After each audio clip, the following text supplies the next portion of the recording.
Welcome to our 57th episode of Two Tankers and a Cat. We're your host. I'm Charlie. And this is Russell.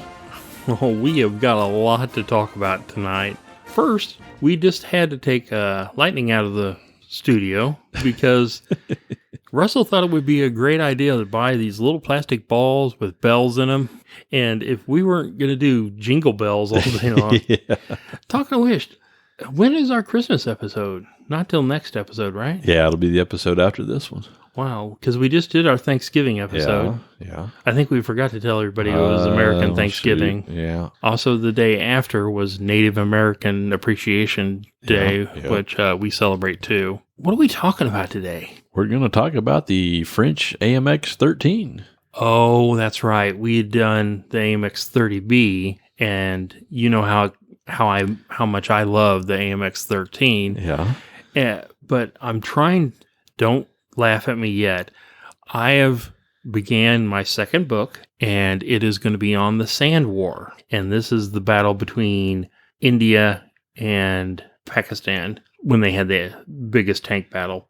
We've talked about this before, but it's so great. And I'm just now starting to research the stuff, and it is so hard to find because it is so biased, and a ton of records was lost. You know, there wasn't a lot of really good bookkeeping and history between this war, but you're talking hundreds and hundreds of tanks involved and thousands of people dying. Man. This was the second largest tank battle after Kursk, you know. Incredible. And the tanks that are involved, all the different variants and stuff like that, we've got everything from the M60s to the AMX-13 to Centurions to Shermans, Stuarts. Wow. It's just insane. They had a seriously huge tank battle. Wow. So we're going to talk about that. Neat.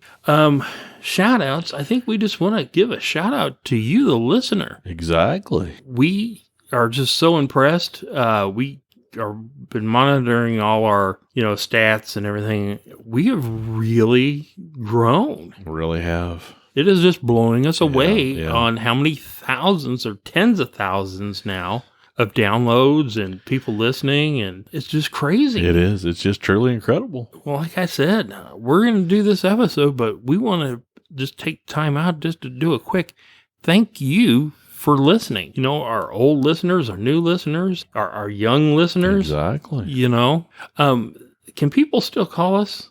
Yeah, they can get a hold of us by, I'd say probably the easiest way is to go to our website, twotankersandcat.com. Now, people get mistaken on that. It's actually twotankerscat.com, or is it what? twotankersandcat.com. Okay. TWOTANKERSANDCAT.com. And that's our main page. That's our main website. But you scroll down just a little ways on the front page, and when I give you directions there on how to send us a voicemail. And if we get your voicemail, we're going to put it on air. Yeah, I'm able to take it and put it into the editing software, and we'll include your voicemail on the next podcast. And what you do, you just click on the little red button over to the left. And you can do this on a phone. The only thing, I believe, if you're doing it on an Apple iOS device, to be able to record audio, then you'll have to use the Safari browser. You'll have to open up the site in the Safari browser to be able to record audio. But if you've got Android, or if you've got a headset on your computer, you can also just go to twotankersandcat.com on your computer, hit the little bar that goes up and down that says send voicemail. Another little box will pop up, and then there's another button there that says start recording. But you'll have to have a microphone and all that good stuff on your computer to be able to do it through your computer. Otherwise, you can do it through your handheld device too. That's cool. Yeah. That's cool. We've talked about how technology has gotten us out there, and we're just blown away. Exactly. And you can leave us up to about a 90-second message, I believe. Yeah, anything more than 90 seconds, you're getting annoying. Yeah. Just kidding. But no, even if people have a criticism, we won't sugarcoat it. Yeah, we have always included everybody's comments, everything. Yep. So even our most valued haters, bless your heart. We've got a huge shout out to Constantine from Germany. He left a voicemail, and we'll include that here. Thank you, Constantine, for leaving us the voicemail. Hey guys, you wanted to hear something from the younger listeners? Here you hear something. I'm Constantine. I'm 12 years old. I'm from Germany, and I really love your podcast. So the AMX-13 is a French light tank produced from 1952 to 1987. It served with the French Army as the Char 13T75 Model 51 and was exported to more than 25 other nations. Kind of tells you that people were wanting these little scout tanks. Heck yeah. Named after its initial weight of 13 tons and featuring a tough, reliable chassis. It was fitted with an oscillating turret. That's kind of cool. I know. And with a revolver type magazine. So that's kind of cool. Yeah, that is. Which were also included and used on the Australian SK-105 cannon, including prototypes and export versions of that. There are over 100 variants, including a self-propelled gun, anti-aircraft systems, APCs, ATGMs. This thing, I'm going to tell everybody right now, the AMX-13, and I hate bringing up this video game World of Tanks because people are like, I'm telling you, we play it, we love it. One of my favorite tanks is the AMX-13. And we're going to tell you about the different variants. Russell, go ahead and start us off. France tried after the war to integrate the lessons learned in a new tank doctrine, integrating new models which emphasized firepower and mobility. At the same pre-war tactics regarding well-armed fighting reconnaissance armored cars, which could act as anti-tank units as well, were also utilized. The German adaptation of high-velocity AT guns on various light chassis also indicated some pathways for French engineers to work with. The French Army fully exploited the new, promising oscillating turret concept to fit this doctrine. You know what? Blitzkrieg. Fast, lightweight tanks, getting out there, hitting, bunkers, fortifications, other tanks, and racing all over the battlefield. Yeah. Okay, we got to stop in the middle of the broadcast again. The door was shut. The cat figured out how to get in the door. So you're going to hear her rubbing against... Hear that? That's her rubbing against Russel's chair. What a cat. She's going to be needy as all get out right now. She just woke up from her nap, so... Oh, great. Now she's hungry and fussy. Yeah. Sounds like me when I get up in the morning. Worse than a little kid. Oh, we love you, lighting. Look at this. We've got to do more video. We really don't put up enough video of Lightning. Yeah. And she's so playful, and she's such a wonderful rescue. Remember, before you drop $3,000 on buying some fancy cat breed, there's a cat in your local pound that needs attention and love. Yep. I mean, she's a rescue. Lightning was on sale. Yeah. But I'll tell you what, you couldn't tell the difference. What do you always tell me? Best $20 you ever spent? It is. Yep. That's what I say about my first wife. No, I'm sorry. See, I'm already offending people. Here, Russ, why don't you start again? Okay, I think I will. The oscillating turret was basically a way to integrate a larger gun in a smaller turret, allowed by the use of an autoloader, while the lower part of the... Cat just jumped on the mic. I'm sorry, go ahead. While the lower part of the turret was conventional and still fully traversed. What it meant was that the whole upper oscillating turret was depressed or elevated as a single block comprising much of its equipment and personnel. In a conventional turret, the gun was elevated and depressed independently inside, the turret providing only traverse. The advantages of such a system were to provide a much smaller, thus lighter kind of turret which could mount a bigger gun compared to the size of the chassis, just like tank destroyers. The French Army designed a whole array of experimental and semi-experimental heavy tanks equipped with the heavy guns using oscillating turrets, namely the AMX-50, Samua SM, and Lorraine 40T. We need to do an episode on those. Yeah, we do. We're doing so many French tanks. Yeah. And people are like, why are you doing so many French tanks? Because they're cool. Yeah, they really are. But this concept only proved successful on large series light vehicles like the 8-wheeled Panhard EBR and the AMX-13. The U.S. Army also experimented with the concept on the T-69, T-54E1, and the T-57 at the same time, but ultimately dropped it. The AMX-13 was probably the best-known vehicle mounting such a turret since it was also the most used worldwide, still used by some armies today. Yeah, I think Indonesia still uses it. I mean, it's perfect. Oh, lightning just tried to jump up on the table and missed. Oh, she just got a head full of table. Poor thing. Oh, ready? 1, 2, 3. There she is. Oh, man. Lay down and be good. It remains the most produced tank by any country in Western Europe and by far the biggest French tank production of any time. At the same time, it showed the limits of the concept, hard to fit in any conventional tactical structure, not to mention NATO. Okay, I know there's the AMX 1357, AMX 1375, the AMX 1390.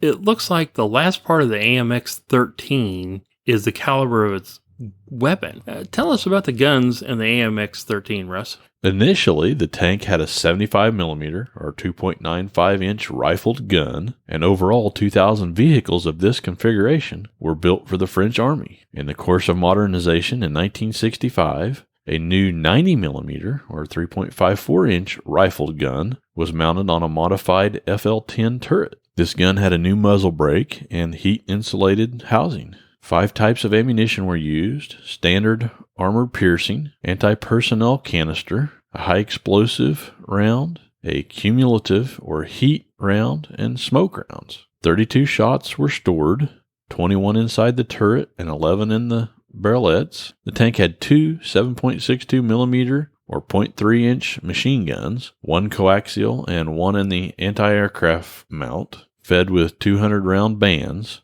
And they stored about 3,600 rounds on board for the machine guns. You know what? I'm loving this tank again and again. Man, I know. I remember when we went down to Fort Benning and saw that. Yeah. That was another case. So cool. That is such a great place. You see these in a video game, but once you see them in real life, it's a whole different deal, man. Just trust me, my fat butt couldn't fit through the turret. They would actually have to take the turret off, drop me inside, and put it on. It's a little bitty tank. Yeah, they are. Tell us about the big gun that it finally got. Yeah, the 105mm or 4.13-inch version was accompanied by other improvements and announced at the 1985 Satori exhibition near Paris. These included a new diesel engine coupled with a fully automatic transmission, new hydropneumatic suspension for improved cross-country mobility, recognizable by their modified torsion arms and 4 smaller return rollers above, as well as new improved storage compartments. Last but not least, the new 105mm or 4.13-inch high-velocity gun allowed this model to punch well above its weight. This was the biggest export success of the French tank industry so far. See, that's what I need. The AMX-13 105. Oh, man. Great gun, great mobility, but I think everybody wants to know about the armor. Yeah. Or the lack of. Yeah. Okay, go ahead and tell us about the armor. The AMX-13 protection was quite weak compared to its firepower. It was made of regular bulletproof reinforced steel sheets with a frontal thickness of about 40mm or 1.5 inches thick. Inch and a half. Oh, man. Whereas the sides and turrets were about 20 to 25 millimeters, or 0.79 to 0.98 inches thick. I think my deer rifle could go through that. Oh, man. So, if you have an AMX 13 105, important rule number 1, don't get shot. The rear of the tank had 15 millimeters, or 0.59 inches of armor, while the top turret, hull, deck, and bottom were only about 10 millimeters, or 0.39 inches thick. Only the frontal armor was able to withstand heavy machine gun and small autocannon projectiles, the rest of the tank being vulnerable to most projectiles. The AMX-13 was not protected by NBC, and night vision was optional. Night vision was optional. Wow. Well, if you wanted to pay for it, you got it. Now, I'm Yeah. sure the French army had it in there. I'm sure, yeah. And would stop most heavy gun or heavy machine gun. So you whip out the 50 cal, you're putting holes in this thing. Yeah. All right. You know what? I still love this tank. Nice. So no real armor. What about the engine, Russ? Give us the engine. The engine and transmission compartment was at the front right of the chassis. The motorization was provided by a proven 8-cylinder gasoline liquid-cooled engine, giving 250 horsepower. The manual transmission comprised 5 forward gears and 1 reverse gear. What? Just one. A French tank, but just one reverse? One reverse. Wow. So they knew this was going to be a killer. Yeah. And it also had a steering gear differential. The powertrain being at the front determined the position of drive sprockets, steering wheels with the track tensioning mechanisms behind. The torsion bar suspension comprised the first and last road wheel with a hydraulic shock absorber each. Each steel track was 350 millimeters or 13.7 inches wide and contained 85 links, receiving rubber shoes when running on asphalt roads. Man, so they made a good track. Yeah. And they didn't want it tearing up the roads, so they could put little rubber shoes on it and race down there. It's got shock absorbers, so you're talking about smooth ride. Yeah. Great gun. Tell us some more. The maximum speed was 60 kilometers per hour or 37 miles per hour, and the fuel tank capacity was 480 liters, reserve sufficient for nearly 400 kilometers or 248 miles. So, with a tank of gas of 480 liters, they're going 400 kilometers, or like we said, 200, almost 250 miles per tank of gas. Yeah. All right, cool. Pretty good. The AMX-13 had a ground clearance of 370 millimeters or 15 inches, could cross a trench of about 1.6 meters wide or 5 foot 3 inches wide, and climb a vertical obstacle 0.65 meters or 26 inches tall, or 60-degree side slope, or 4 to 0.6 meter deep or 24-inch deep river. Okay. I have lived now for the AMX-13, so give us some history about the AMX-13. The AMX-13 was produced from 1952 to 1964 and under license in Argentina until 1985. It has experienced many upgrades and was exported to 25 countries. Out of more than 7,000 vehicles produced, half were exported. 7,000? Wow! The AMX-13 chassis was used for conversions including self-propelled artillery and anti-aircraft guns, armored personnel carriers, and bridge carriers, and several other variants. Wait a minute. This little light tank had a bridge layer? Man. Wow. All right. Mad props. Go ahead. This late production model had significant improvements in firepower, mobility, and armor, and was solely aimed at the export market. Externally, it received a new hull with a modified front glacis for improved ballistic protection, new hydro-pneumatic units instead of torsion bars, and sand guards. Moreover, the thermal sleeved 105mm gun with updated optics and improved laser rangefinder was also part of the package. I know about the M4 Sherman AMX-13 turret as an upgrade that was used by Egypt and is in a tank museum in Israel. That is so weird. They grabbed the old M4 Sherman and were unhappy with the gun, so they put on this AMX-13 with the autoloader and stuff. Man, it's compatible and stuff like that. Tell us some more. The AMX-13 actually saw action in the decolonization war of Algeria between 1954 and 1962 in a limited way due to the absence of opposition and the rough nature of the Algerian countryside from where the Algerian national guerrillas operated.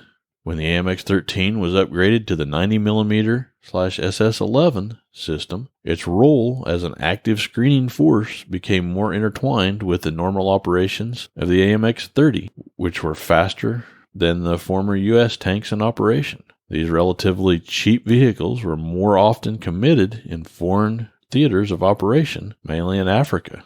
It also began a second-hand carrier in the hands of well-equipped mercenary forces involved in various operations in Africa in the 1970s and 80s. After 1985, the AMX-13 was gradually decommissioned and put in reserve. However, Nexter, the former Giot Industries, still maintained update kit parts for various export customers until the late 1990s. The AMX-13 was not an overall success, though. The revolver loading system imposed frequent reloading operations on the outside, making the crew easy target. The gun was accurate and good enough for World War II era mediums, but showed deficiencies against modern main battle tanks, partly compensated by missiles. Elevation was limited by the turret design, and maintenance was not easy. The protection was light, so it forbade any engagements against main battle tanks and modern medium tanks on open fields, requiring instead well-prepared ambush camouflage positions,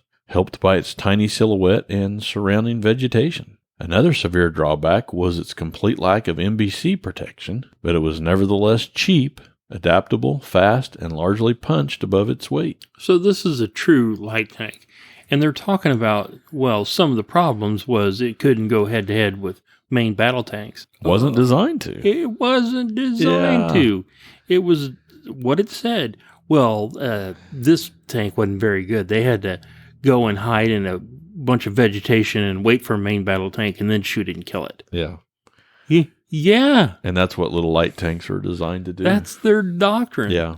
So they're sitting here trying to knock it, and I love this tank. Yeah. You know, it's quick. You know, they're like, well, you know, it only went, you know, so many miles per hour or kilometers per hour. This is a quick little tank that you can take on paved roads. That's easy to transport. You can put it on a truck trailer and haul it out to wherever you need. They're not expensive, and they can kill main battle tanks. Yeah.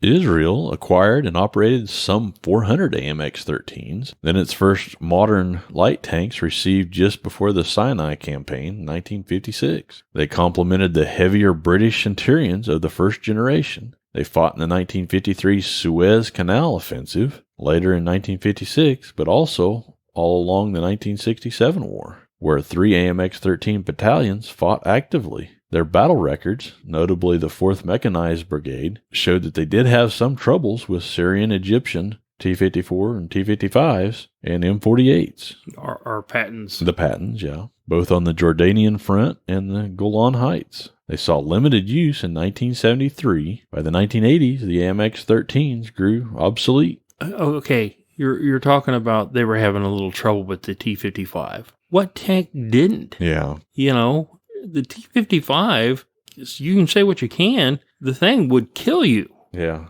exactly. You know, and if you're in an AMX-13, you got a clear shot. So, yeah, they probably had some troubles out in the middle of the desert, having to race around and shoot on the move and stuff like that. Yeah. But, wow, I'm impressed with this tank. You know, if you guys got a problem with the AMX-13, we would love to hear your reason that you hate it and give us a chance to, you know, debate this with you. Yeah.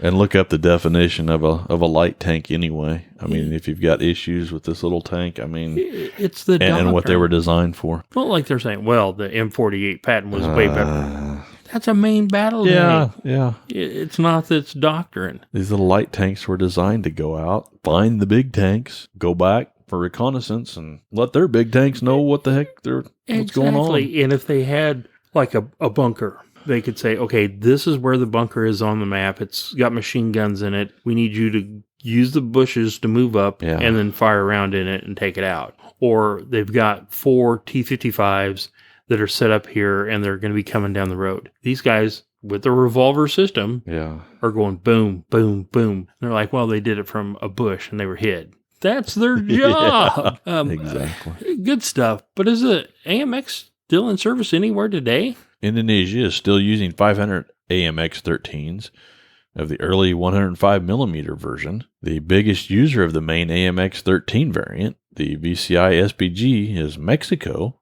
with 409 still in use.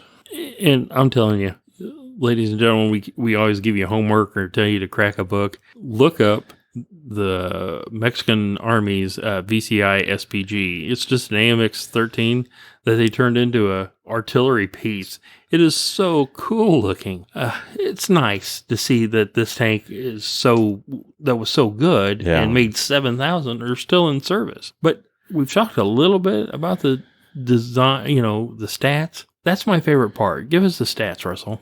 It was designed in 1946. Manufacturer was Atelier de Construction Rouen. Produced between 1952 and 1987, with about 7,700 total built, and 3,400 of those were exported, and 4,300 were used in the French military. 7,700. That's a lot. That's a lot of modern tanks. It had a mass of 13.7 tons, or 30,000 pounds empty, and combat ready, it was about 14.5 tons, or 32,000 pounds. Had a length of 6.36 meters, or 20 foot 10 inches, with the gun, and 4.88 meters, or 16 foot, with just the hull. The width was 2.51 meters, or 8 foot 3 inches wide. Had a height of 2.35 meters, or 7 foot 9 inches.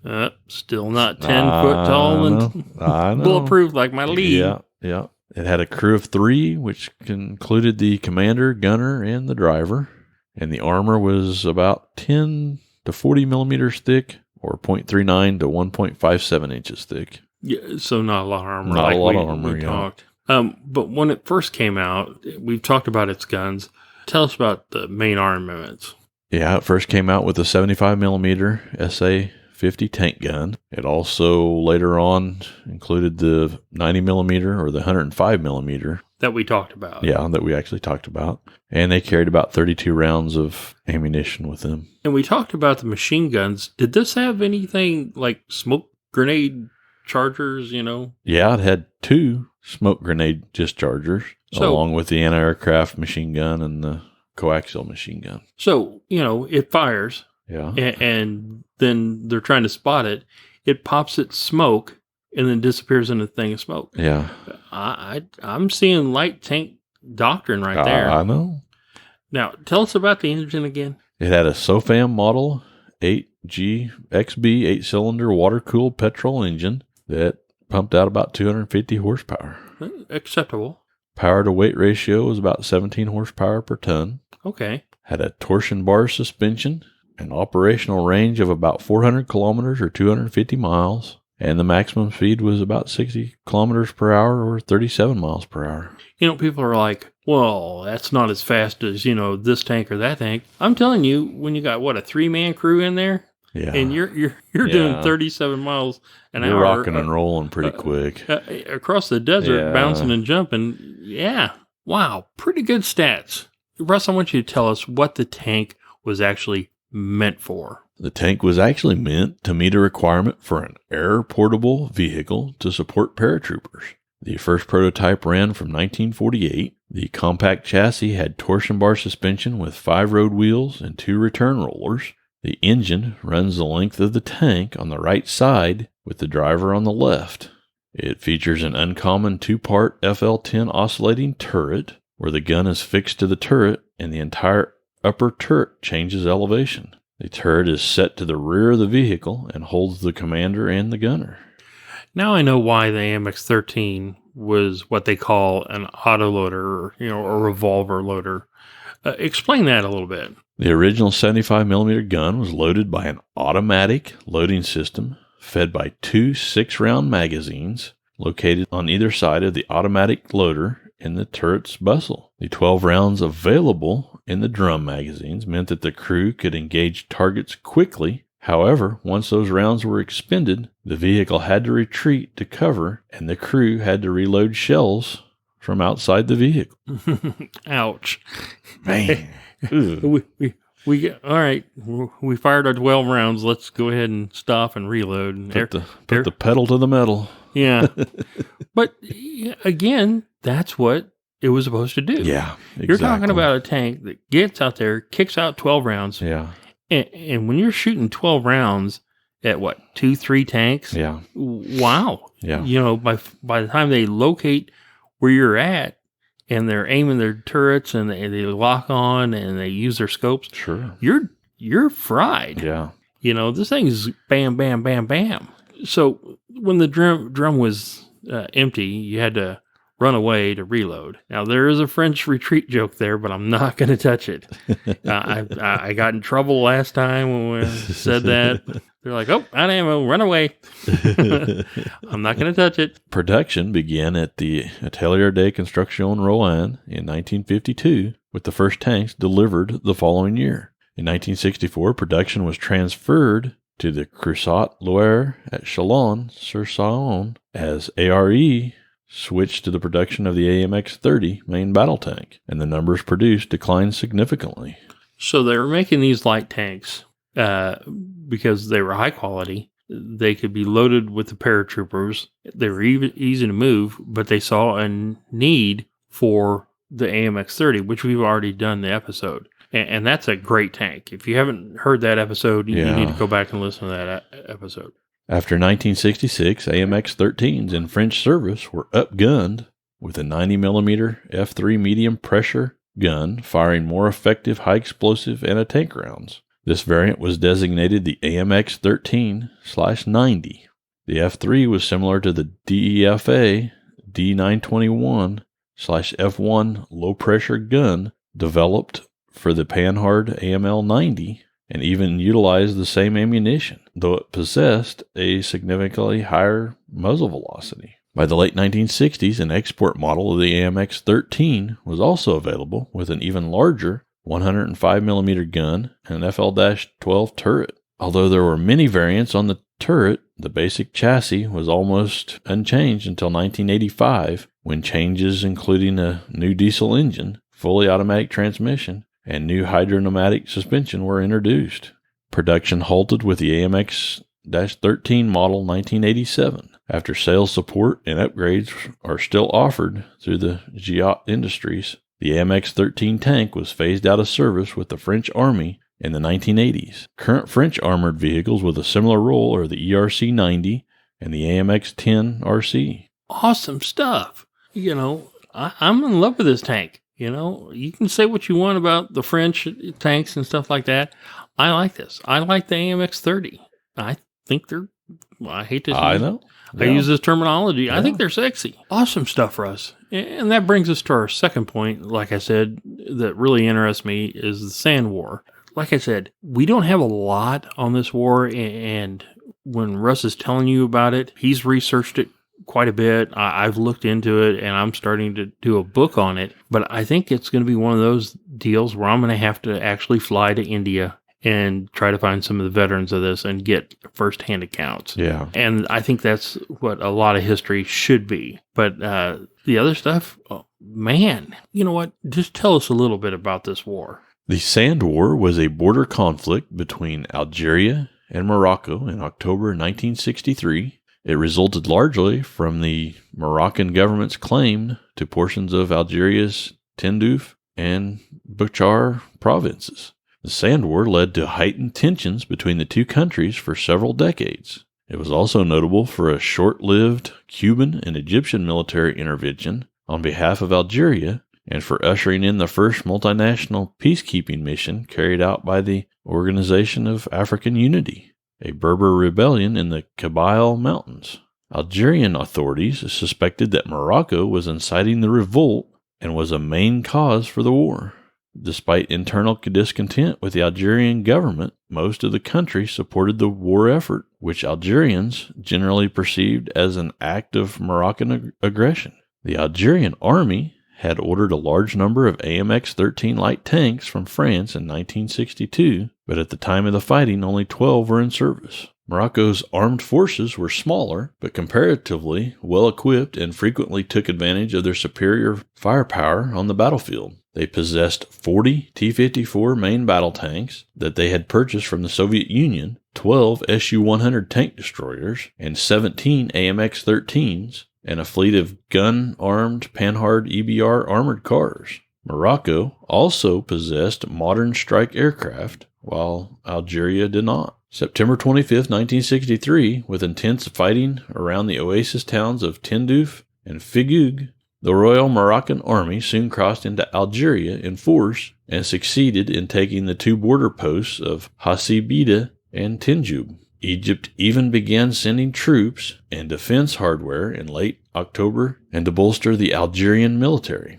The Algerian forces began to retaliate against the Moroccan advances, taking back the ports of Hassi Bida and Tinjub on October 8th. On October 22nd, hundreds of Cuban troops arrived at Oran just years after the victory of their own revolution. Many Cubans identified with the Algerians and were eager to support them. The Cuban government formed a special instruction group to be sent to Algeria. Its forces included 22 T-34 tanks, 18 120mm mortars, a battery of 57mm recoilless rifles, anti-aircraft artillery with 18 guns, and 18 122mm field guns with the crews to operate them. The unit was made up of 686 men under the command of Efigênio Amiris, although they were initially described as an advisory contingent to train the Algerian army. Fidel Castro also authorized their deployment in combat actions to safeguard Algeria's territorial integrity. Now, we've talked about this before around South Africa and how the Cubans got involved in that and some of the South African border stuff. Yeah. But so Castro, again, sends tanks, guns, everything, and they're supposed to be training or military advisors, but tells them, get in the combat.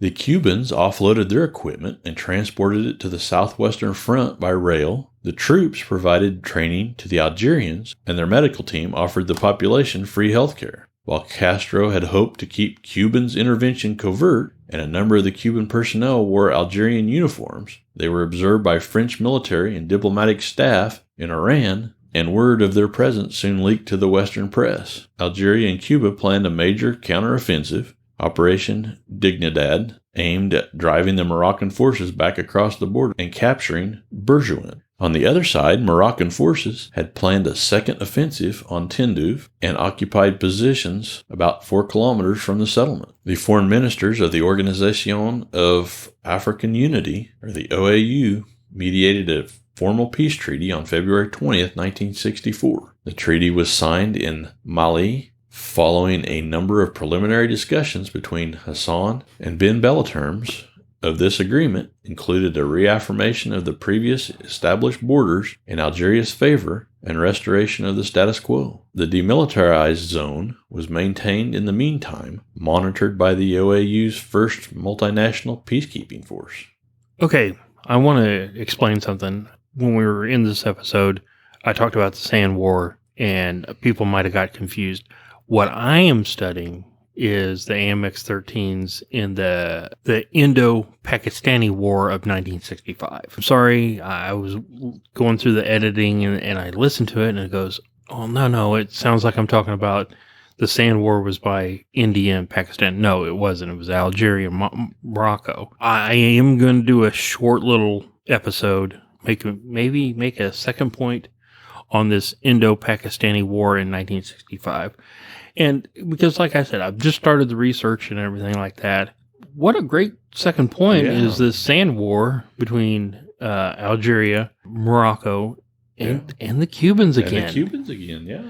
You know, there's a lot of negative stuff about the Cubans, but I will say this. Their people are warm. They're very, very outgoing. And when they think they're right, they dig in. Yeah. You got to remember, Castro didn't force these guys at gunpoint to go. Mm-hmm. Yeah. The people said, hey, we just went through our revolution and we see what's happened to you. We're going to come over and help. It takes a lot of, guts to put on another country's uniform, load up in a tank, and go charge. Yeah, it does. Hats off to the people. Exactly. We're not giving, hey, great for the Cuban government. We're not. Again, we hate talking about governments. We talk about the people. I guess we just have to do our Patreons now. Yeah, we'll do our Patreon shout-outs. Well, we need to give out shout-outs to Kim Shire, Riley, Jacob. What was Jacob's last name? Azaki? I can never say that. Michael Kalb, of course, Razbaz. Razbaz 18. Evan. Antonio Bernarda. Slam Jamington. Alejandro Martinez. Good guy. Yeah. Bjorn Ben, ODS Theo, Rick Schmidt, love you guys. Yeah. I'm telling you, you guys are keeping the show afloat, and I hate asking for money, but if you enjoy the show and you're wanting to help us out on our research and stuff like that, definitely throw us even $2. Yeah. We have what? $2, $6, and $8, right? Yeah. $8 being the highest. I think most people can afford $2. I know. Yeah, just a couple bucks. No doubt. It makes a huge difference. Believe me, it does. It really does. Because, I mean, it costs of putting out a podcast. It really does start to add up after a while with the hosting sites. And we've got 1, 2, 3, 4, 5 screens now. Yeah. We've got multiple PCs. Yeah. We got these brand new mics and just the cable and all the software. Oh, yeah. The software costs, you would not believe this, people. Yeah, it is. Everybody says, well, why don't you use the free? Yeah. Well, you pay for what you get. Yeah. I want the sound quality to be decent, at least. I mean, it can probably still be improved a little bit, but yeah, I want to keep it at least quality. Yeah. And again, I want to apologize for getting, I don't think I did. I just made it sound like the sand war was between India and Pakistan, and it's not. But again, we will do, you know what? We haven't done the Jackson. Have we done the Jackson tank? I don't believe we tank have. Destroyer? No. You know what? Let's do the Jackson, and we'll talk about the Pakistan War of 65. Sounds like a plan. That's the one I want to do my book on. Okay. But, I'm going to have to get over there and go hands-on. Yeah. Ooh, maybe I can get Vladimir Putin to sponsor us. There you go. Since he's going to give us a T-14 to send to Bovington. I'll let you be the one that reaches out to him to... I'm reaching out every episode. I'm reaching out. I'm like, please help us out. But no, we really do appreciate our supporters, and without you guys, it wouldn't even be possible. Absolutely. Okay. Well, great episode. Yeah, I guess that brings us to the closing. This is Charlie. And this is Russell. As always, happy tanking, and have a great week.